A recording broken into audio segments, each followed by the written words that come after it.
to have the shared vision of what we're going to make. And, so sometimes, during this process, Tonight, I'm cutting through the noise because the unsealed depositions flooding the internet have completely supercharged the clickbait machine, pushing sensationalism to the forefront while accuracy gets buried. But the moment you step past the explosive headlines and actually read what's written inside these documents, the carefully constructed narrative collapses almost immediately. The language being used to frame Justin Baldoni as creepy, unprofessional, or suspicious simply doesn't hold up when matched against the full context. Instead, what emerges is a series of ordinary, awkward, very human interactions, exactly the kind that happen every day in high-pressure creative spaces, pulled apart, stripped of nuance, and repackaged into viral poison designed to provoke outrage. These moments weren't exposed to inform the public, but weaponized to shame Justin while conveniently shielding the real power players, Blake Lively and Ryan Reynolds, who stand to gain the most from steering public perception, maintaining creative control over the film, and protecting the legacy tied to it. What the media aggressively sells as shocking gotcha revelations are, in reality, messy yet harmless conversations taking place in crowded rooms, fast-moving group chats, and stressful production environments where communication is rarely perfect. But outrage spreads faster than truth. So these mundane exchanges are inflated into scandal because controversy generates clicks, engagement, and revenue. A casual conversation at Blake's home about parenting decisions is reframed as a coordinated smear campaign. Standard creative disagreements on set are recast as explosive rage incidents, and the normal push and pull that defines collaborative filmmaking is twisted into an alleged takeover plot.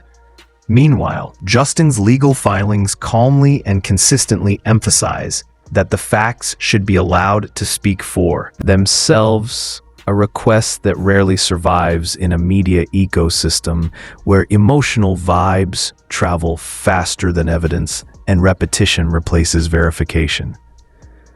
Even the headline claiming Justin told Blake he was circumcised was intentionally engineered to sound unsettling, crafted to trigger instant discomfort before anyone examined the details.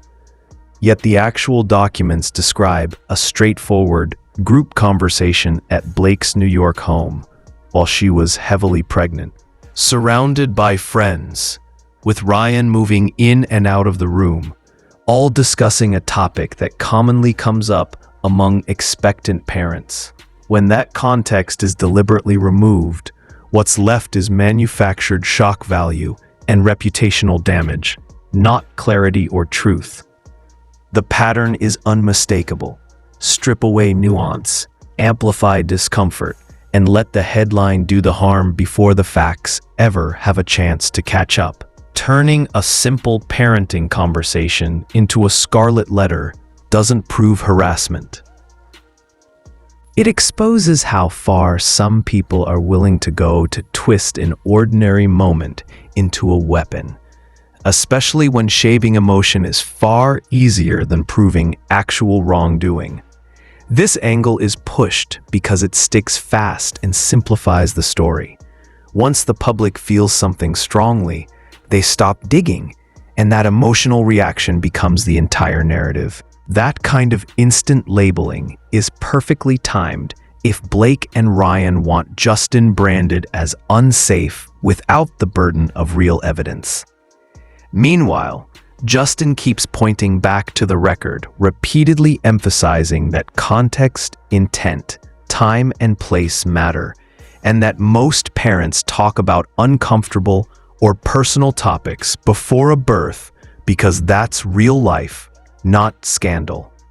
The same pattern appears on set, where routine creative notes and normal collaborative feedback were reframed as aggression, mansplaining, or rage, all to reposition Justin as the problem, while a larger power shift could continue quietly in the background. In his deposition, Justin describes how Blake allegedly held what he called a nuclear option over the film, explaining that if he resisted her demands for expanded creative control, greater influence, or final say, she could withdraw promotional support, delay the rollout, or allow stories to leak, framing him as a controlling director. A strategy he compared to the Taylor Swift playbook of leveraging massive star power to shape headlines and apply pressure. The timing matters. While Justin focused on keeping the production moving forward, Blake and Ryan dominated the press cycle with leaks, whispers, and carefully planted, sources say, narratives that turned normal creative decisions into supposed red flags. Every time Justin acknowledged a mistake like a decent, self-aware human being, it was spun into an admission of guilt, even when the facts didn't support that interpretation, revealing not a pursuit of justice, but full-scale PR warfare. That leverage reportedly extended into music approvals, trailer timing, and the constant shadow of star clout hanging over every decision, making it nearly impossible for Justin to direct freely when someone else effectively controlled access to the audience and could shut the door at any moment unless he handed over control. Something that isn't collaboration at all, but a slow-motion takeover dressed up as concern.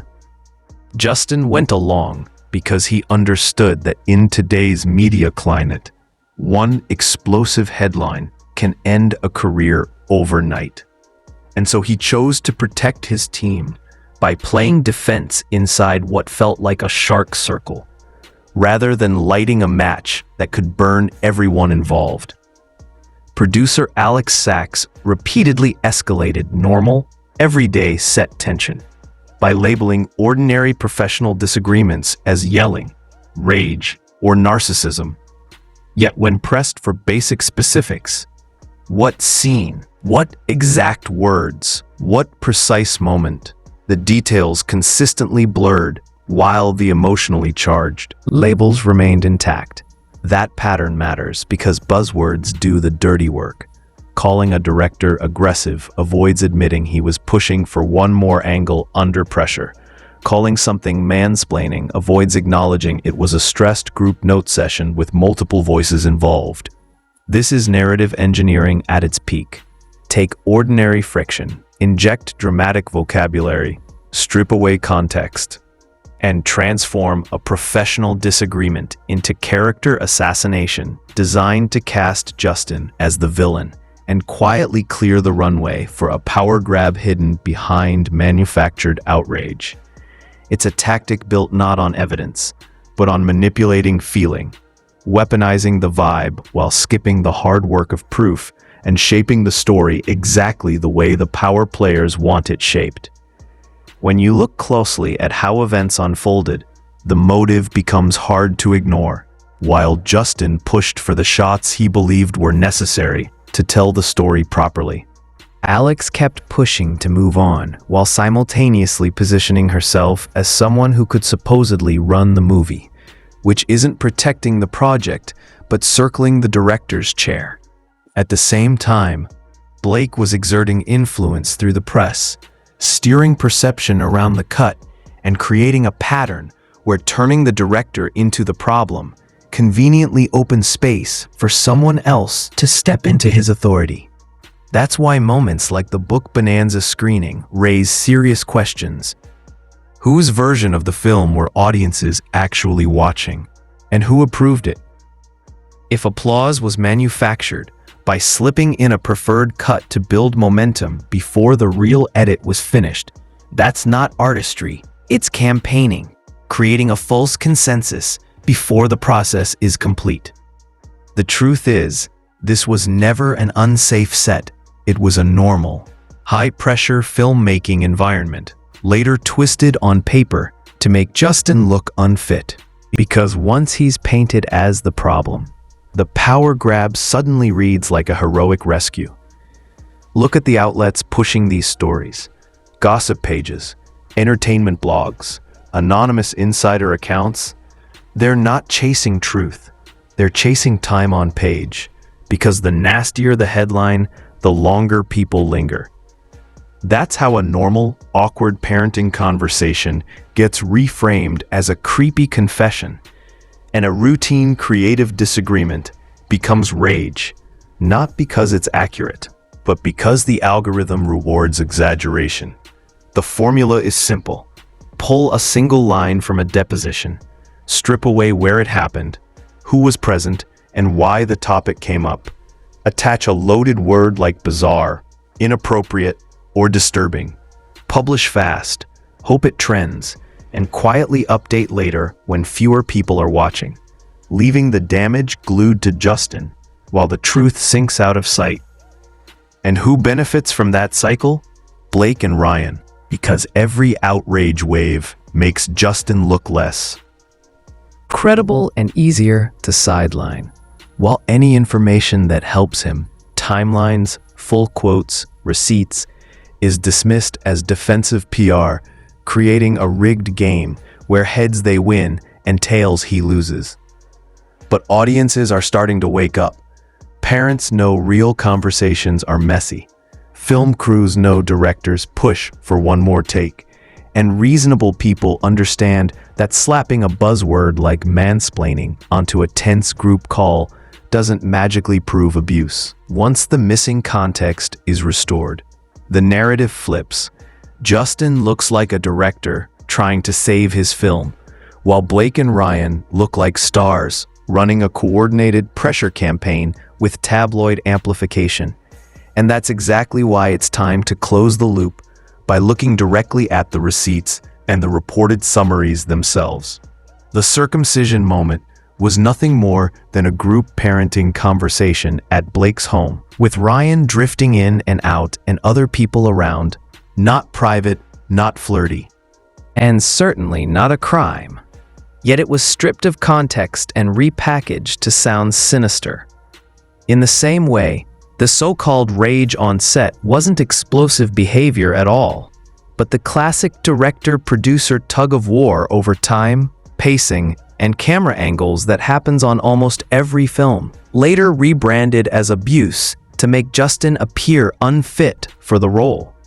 What some dismissed as paranoia was actually the core of the conflict: leverage, pressure, and implied PR threats used to force control over the movie and, most critically, over the edit itself. That's why what happens next matters so much. Justin is pushing the court to focus on the actual record, documents, timelines, and facts, seeking summary judgment and clarity, while Blake's strategy favors maximum spectacle, a public trial, non-stop media attention, and endless spin, because the smear only works if the noise overwhelms what's written on paper. If Justin loses to a headline instead of evidence, the implications go far beyond this case. Every honest apology becomes a liability. Every director who pushes for one more take becomes unsafe. And every awkward but normal human moment turns into a permanent gotcha, creating not a standard of accountability, but a trap. The only way to counter that is to flip the script and follow documents, timelines, and verified statements instead of the emotional vibe that sells ads. When everything is lined up honestly, the story reads plainly. A director trying to finish his film, while two A-listers played power politics, squeeze control of the edit, and damage his reputation to win leverage. If you're done with the theater and ready for substance, the timeline tells the story clearly.